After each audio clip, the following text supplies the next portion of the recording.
대부분의 사람들은요, 분노와 관련된 안 좋은 기억들을 가지고 있을 것입니다. 다른 사람들에게 화를 쏟아낼 때도 있고, 또 누군가가 쏘아댄 분노의 화살에 맞아 쓰러질 때도 있지요. 여러분은 최근에 누군가에게 화를 내본 적이 있으십니까? 저는 있습니다. 얼마 전에 제가 제 아이들한테 화를 좀 냈었는데요. 그날은 유난히 배가 좀 많이 고픈 날이었습니다. 제가 무리하게 신방 일정을 짜서 좀 이리저리 많이 돌아다녀서 그랬는지, 아니면 아직 한창 때라 가지고 그랬는지, 아무튼 그날 배가 너무 고픈 거예요. 그래서 이제 퇴근을 하자마자 집으로 갔습니다. 집으로 갔는데 김이 모락모락 피어오르는 쌀밥 냄새, 그리고 보글보글 끓어오르는 순두부찌개 냄새가 이 식욕을 막 자극하는 거예요. 그래서 손을 씻고 가족들이 딱 둘러앉았습니다. 둘러앉아서 기도하고 이제 순두부찌개를 한 숟가락 딱 떠서 먹는데요. 세상에, 제 아내가 실수로 너무 맛있게 끓인 거예요. 그래가지고 이 몇 숟가락 더 떠먹으니까 밥이 한 공기가 금방 없어지는 거죠. 그래서 이 맛있는 찌개에 밥 한 공기는 예의가 아니다 싶어가지고 다시 밥솥에 갔어요. 그래서 이제 밥을 한 공기 정성껏 퍼가지고 다시 식탁에 왔는데 세상에 찌개가 다 없어진 거예요. 그게 무슨 일인가 봤더니 저희 첫째와 둘째가 찌개를 자기들 밥그릇에 다 옮겨간 거죠. 제가 사실 별거 아닌데 그날 갑자기 워낙 배가 고팠던 날이어서 그런지, 아니면 제 아내의 실수로 너무 맛있는 찌개가 나와서 그랬는지 모르겠지만 막 화가 나는 거예요. 그래서 제가 아이들한테 이렇게 이야기를 했습니다. 얘들아, 니네만 입이고 아빠는 주둥이냐? 맛있는 게 있으면 좀 나눠 먹고 해야 그게 가족이지. 그래서 제가 이렇게 이야기하니까 애들은 아빠가 오늘 왜 이러시지? 이런 표정으로 어찌할 줄 몰라 하고요. 제 아내도 갑작스러운 제 반응에 놀라는 눈치였습니다. 근데 진짜 놀란 사람은 저였습니다. 내 금쪽 같은 새끼들이 맛있는 거 먹는 게 뭐 그리 큰 잘못이라고 아이들한테 내가 언짢은 티를 냈을꼬. 또 좀처럼 실수 안 하는 엄마가 실수를 해가지고 맛있게 음식이 나왔는데 이거 애들이 좀 맛있게 먹겠다는 거, 그거를 이렇게 언짢아할 필요가 있을까? 아빠가 돼가지고 이게 무슨 이 생각이 들대요. 무안해진 저는요, 괜히 고개를 푹 숙이고 미안한 마음을 억누르면서 남은 밥을 다 삼켰습니다. 그리고 그날 밤에 아이들한테요, 애교를 제가 몇 번이나 부리면서 이 어색함을 달래야 했었습니다. 사실 우리가 화내는 이것은요, 대부분 아주 사소하고 또 나중에 돌아보면 부끄러운 일일 경우가 너무 많이 있는 것 같아요. 그럼에도 불구하고 우리는 종종 화를 내면서 살아갑니다. 그러나 그것은 사실 전혀 이상한 일이 아니죠. 왜냐하면 분노라는 것은요, 인간이 가지는 여러 가지 보편적인 감정들 중에 하나이기 때문입니다. 성경에도요, 제가 찾아보니까 분노라는 단어가 총 201번이나 등장을 하더군요. 그만큼 우리는 이 분노라는 감정을 잘 다스리고 관리할 필요가 있습니다. 오늘 말씀을 통해서 성경적 분노 다스리기를 이해하고 실제로 주님의 분노의 문제를 삶 속에서 해결하는 은혜가 있게 되기를 바라요. 분노에 관해서 저는 오늘 여러분과 성경이 말하고 있는 두 가지 입장을 함께 나누기를 원하는데, 첫 번째, 분노에 대해서 성경은 뭐라고 말씀하시는가 하면 분노하지 마라, 그리고 혹 분노하더라도 빨리 그 분노를 내버리라 라는 입장입니다. 오늘 살펴본 에베소서는요, 크게 두 부분으로 나눌 수 있습니다. 먼저 첫 번째 부분요, 1장에서 3장인데 여기에서는 어떤 내용을 이야기하고 있냐 하면 유대인들 뿐만 아니라 이방인들도 그리스도의 복음으로 말미암아 교회의 일원이 될 수 있다라는 교리적인 내용, 그리고 또 다른 부분은 4장에서 6장인데 여기서는 그렇게 복음으로 인해 교회된 자들, 성도라는 신분을 가진 자들이 그 복음에 합당한 삶을 어떻게 살아가야 하는가에 대한 실천적인 내용이 담겨져 있는 것이죠.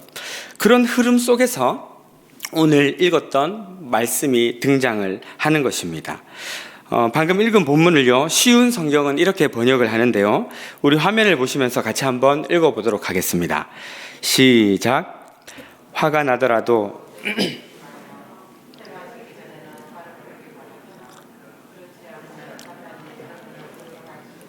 놔두는 것이 됩니다. 네, 여기서 중요한 전제가 있습니다.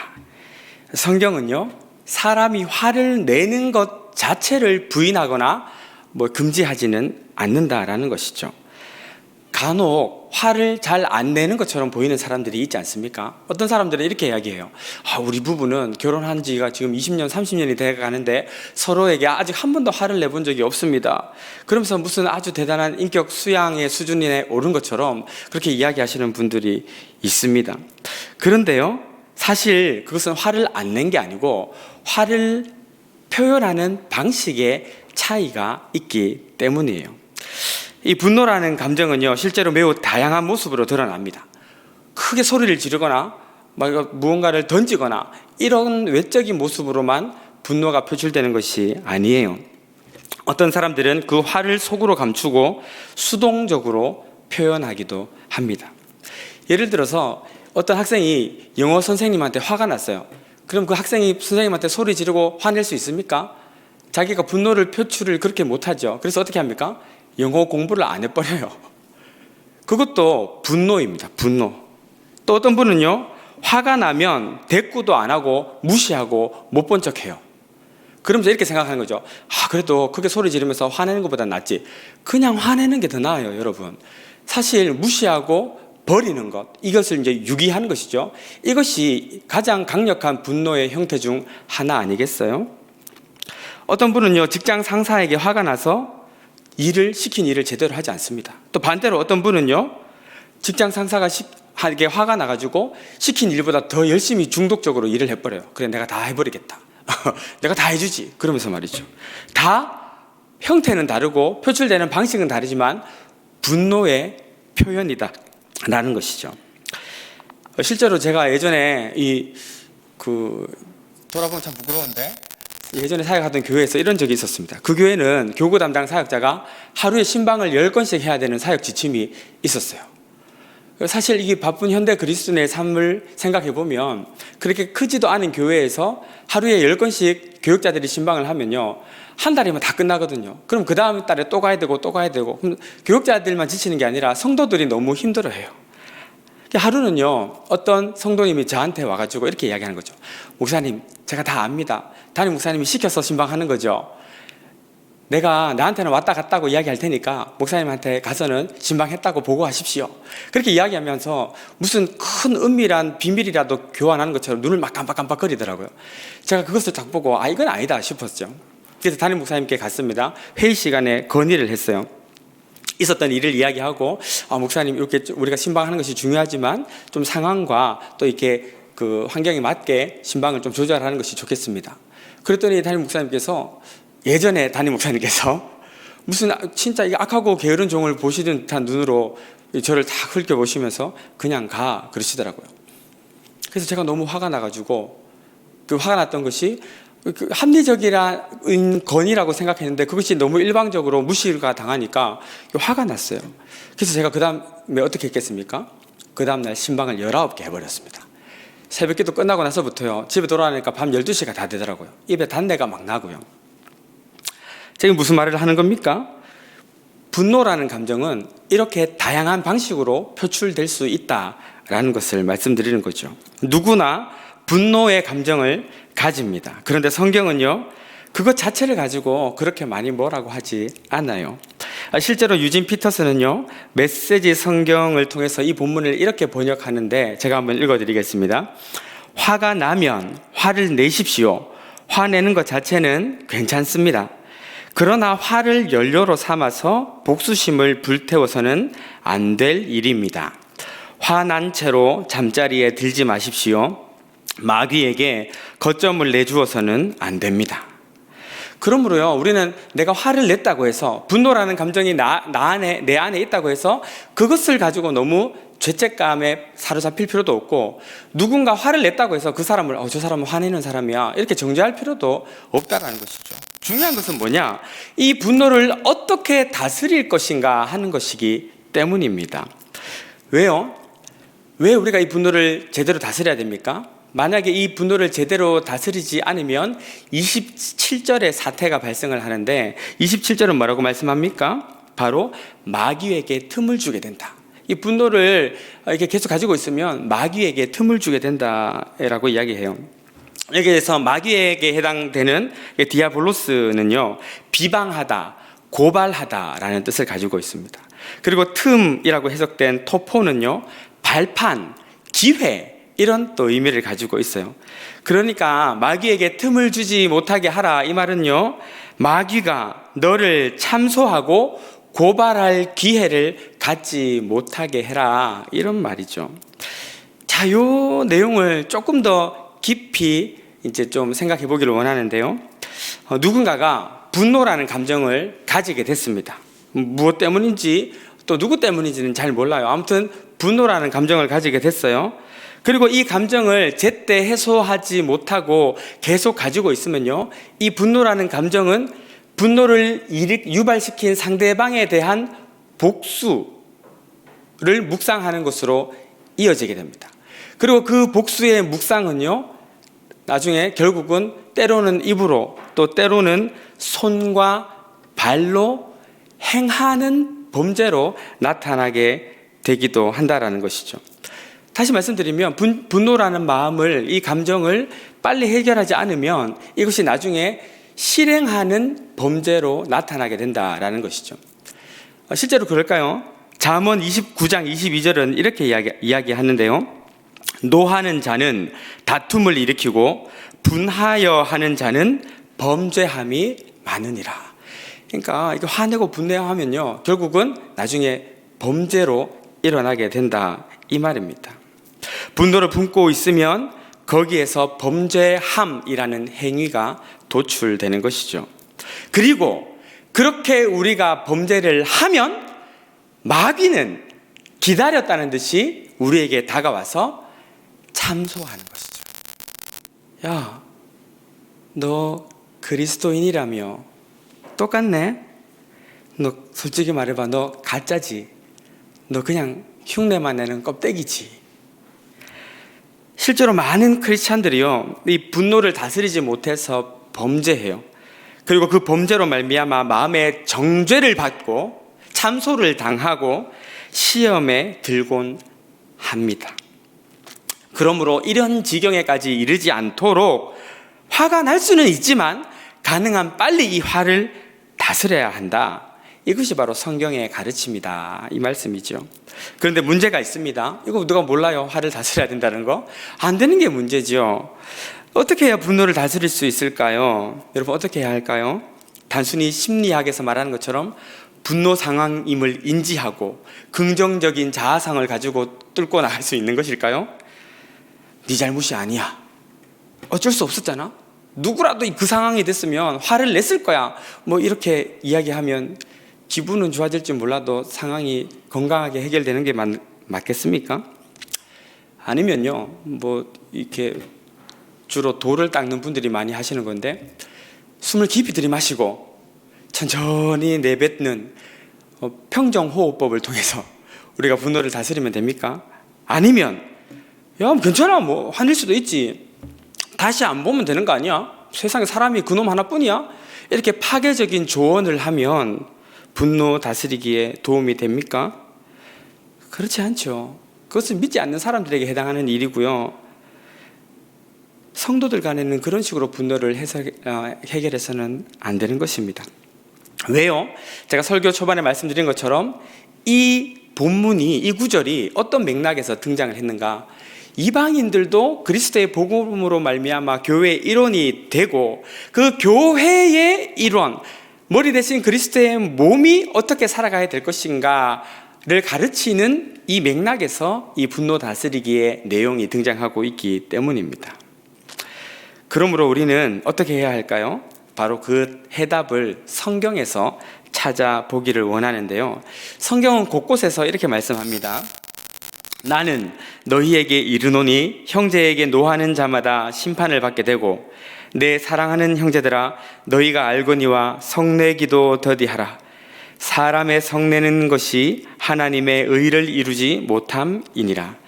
너희는 모든 악독과 노함과 분냄과 떠드는 것과 회방하는 것을 모든 악의와 함께 버리고. 이 외에도요, 성경은 여러 곳에서 성을 내고 분을 내는 것이 옳지 않다라는 것을, 그리고 그것을 다스리는 것이 주님의 뜻이다라는 사실을 우리에게 알려주고 있습니다. 그러므로 우리가 분노를 다스리는 첫 번째 방법, 그것은 바로 이 분노를 오랫동안 품고 다스리지 않는 것은 하나님의 뜻이 아니다, 이 분노를 빨리 해결하는 것이 주님의 뜻이다 라는 사실을 기억하는 것입니다. 그리스도인이 뭐 하는 사람들입니까?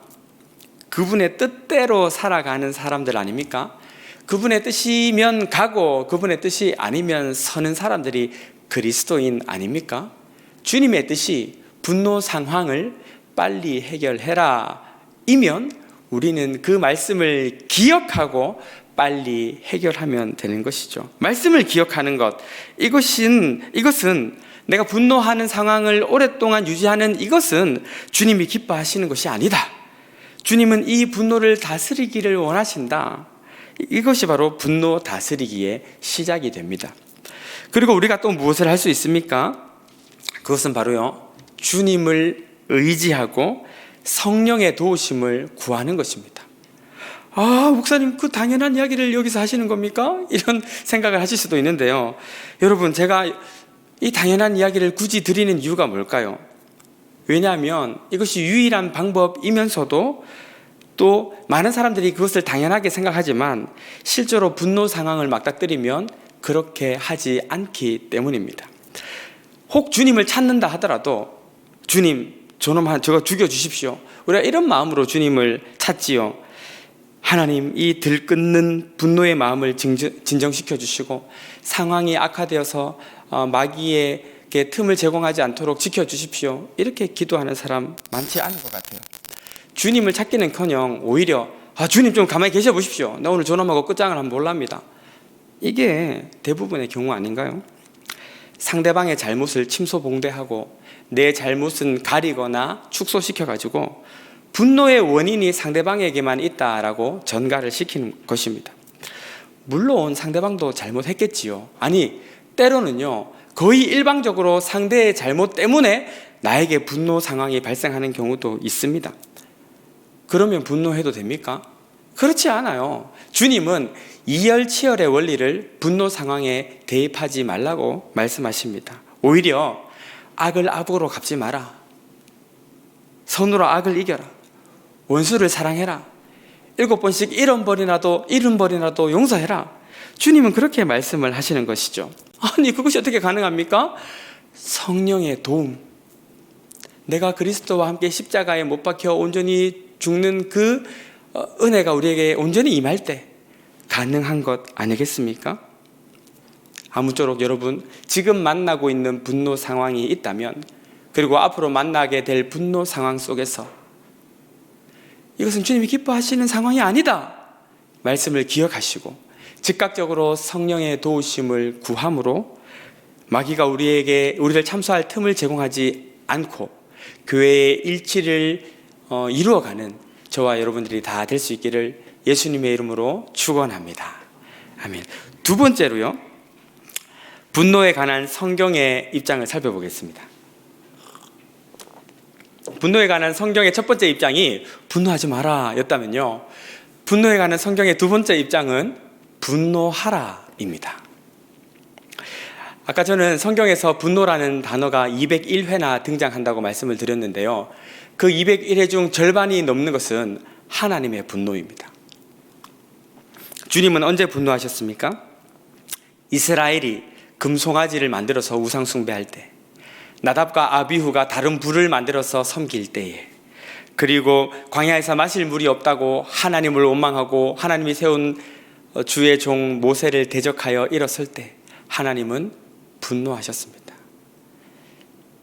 또 우리 주님 예수님은 언제 분노하셨습니까?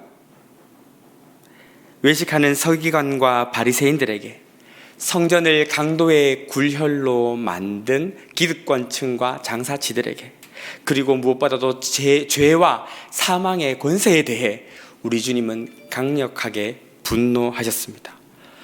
아니, 사랑의 하나님인 줄 알았더니 하나님이 분노하시는 분이세요? 뭐 이렇게 생각하시는 분이 계실지 모르겠는데요, 하나님 분노하시는 하나님이십니다. 시편 7편 11절은 이렇게 말씀해요. 하나님은 의로우신 재판장이시며 매일 분노하시는 하나님이시로다. 우리 하나님 매일 분노하시는 하나님이십니다. 그리고 이런 하나님의 분노를 우리는 거룩하고 의로우며 선한 분노라고 표현합니다. 그리고 주님은 그 거룩한 분노가 당신을 따르고 섬기는 우리에게도 있기를 원하십니다. 불의한 재판에 분노하고 불공평한 분배에 분노하라 말씀하십니다. 왜입니까? 하나님이 정의와 공의의 하나님이기 때문입니다.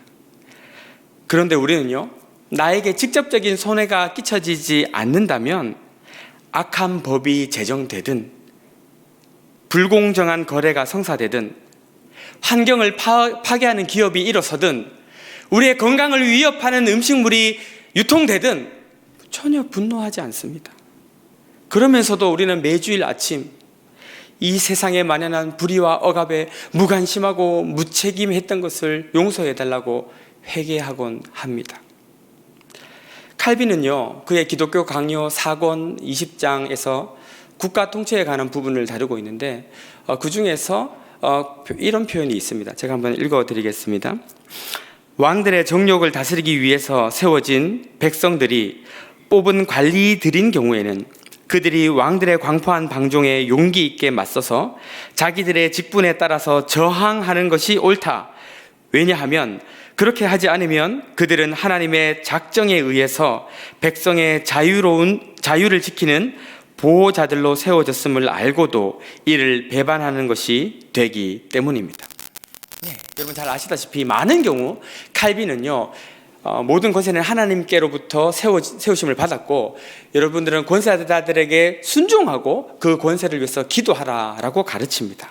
그러나 왕들의 광포한 방종에 맞서서는 분노하고 저항하는 것이 옳다라고 이야기하면서 후대의 신칼빈주의자들에게 시민 저항권 의식을 심어주는 토대를 제공하기도 했습니다.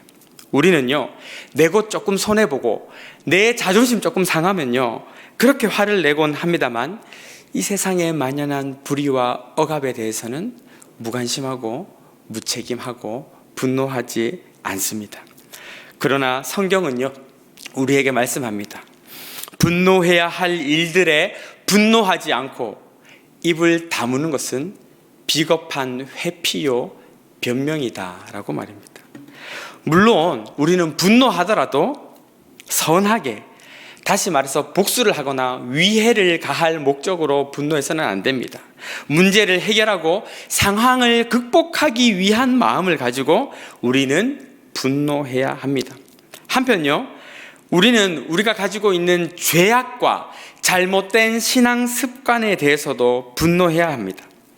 주로 구약에서 하나님이 우상숭배나 불의, 불공평에 대해서 분노하셨다면 신약에서 예수님은요, 주로 죄악과 잘못된 신앙에 대해서 분노하시곤 했습니다.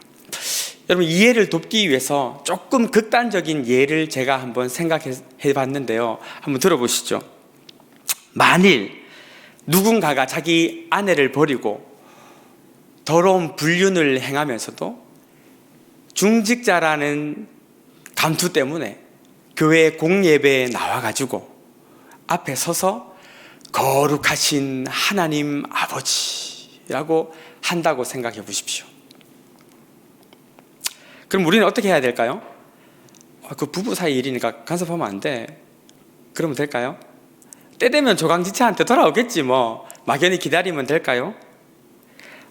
여자가 오죽했으면 남편이 바람을 폈겠어. 이렇게 여자를 2번 죽이면 될까요? 아니죠. 다 아니에요. 성경은 그 사람을 향해 선한 분노를 가지고 책망하라라고 말씀을 하고 있어요. 왜요? 그래야 회개하고 다시 돌아올 수 있는 기회를 얻을 수 있기 때문입니다. 또 한 예를 들어볼까요? 오해가 없이 들어주시길 바랍니다. 어떤 사람이 와가지고 어떤 거짓 교사가 와서 여러분의 자녀들에게 잘못된 교리, 그릇되고 편파적인 신앙을 가르쳤다면 우리는 어떻게 해야 될까요? 때 되면 좋아지겠지 뭐. 애들이 여러 가지 신학을 다양하게 골고루 배우면 좋지 뭐. 그렇게 생각하면 되는 것일까요? 아니죠.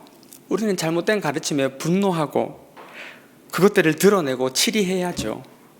그리고 거기서 벗어나도록 가르쳐줘야 합니다. 왜요? 그래야 건강하고 균형 잡힌 신앙으로 돌아올 수 있기 때문이지요. 사실요, 우리가 분노해야 할 일들은 오늘날 현대교회에서도 너무 많이 일어나고 있습니다. 만약 우리 주님 몸으로 이 오늘날의 교회들을 방문하신다면 아마도 성전에서 장사치들의 테이블을 뒤엎으셨던 것처럼 많은 것들을 뒤집어 엎지 않으셨을까 생각을 해봅니다. 특히 분노해야 할 일들에 분노하지 않고 숨어 있으면서도 그것이 마치 자기에게 사랑이 많아서 분노하지 않는 것처럼 의와 진리 수호에 대한 의지 결핍 때문인지 모르고 자기에게 사랑이 많아서 그런 것처럼 생각하는 자들을 향한 분노의 수치가 여러분 날마다 올라가고 있다는 사실을 우리는 기억해야 하는 것이죠. 생각해 보십시오. 잘못된 신앙과 신학에 분노하지 않았다면 루터와 칼빈의 종교개혁은 존재하지 않았을 거예요. 우리의 죄악에 대한, 우리가 잘못 살아가고 있는 삶에 대한 분노가 존재하지 않는다면 우리는 죄를 미워하는 마음으로 주님 앞에 회개하고 죄사함의 은총을 받지 못했을 것입니다. 그러므로 거룩하고 의로우며 선한 분노, 이것은 지금 우리에게 너무나 절실히 필요한 것이죠. 물론 사람의 분노가 하나님의 분노처럼 완전히 같을 수는 없지요. 그러나 주님은 우리가 당신을 닮기를 원하시고 특별히 죄인이 회개하고 돌아올 수 있도록 하는 사랑의 다른 표현으로서의 분노를 우리가 가질 수 있게 되기를 원하시는 것입니다.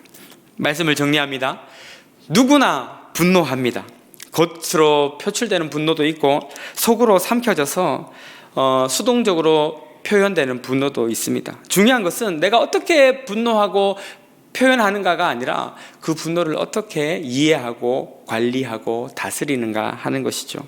우리는 악하고 이기적인 분노를 그쳐야 합니다. 그래야 교회가 일치되고 우리를 참소하려는 사단에게 틈을 제공하지 않을 수 있게 됩니다. 반대로 우리는 분노해야 됩니다. 무엇에요? 선하고 거룩하고 의로운 일에 우리는 의롭지 않은 일들에 우리는 분노해야 됩니다. 그래야 하나님이 주인 되신 이 땅에 그리고 이 교회에 정의와 거룩이 회복되기 때문인 것이죠. 오늘 말씀을 기억하면서 분노를 잘 다스려서 마귀에게 틈을 주지 않을 뿐만 아니라 교회 공동체가 일치되는 일에 전력하시기를 바랍니다. 그리고 분노해야 마땅한 일들에는 눈치 보지 말고 기꺼이 거룩하고 의롭고 선한 분노를 발함으로 정의롭고 균등한 사회, 바르고 건강한 신앙 공동체를 세워가는 일에 쓰임받는 저와 여러분 모두가 되시기를 예수님 이름으로 축원합니다. 아멘.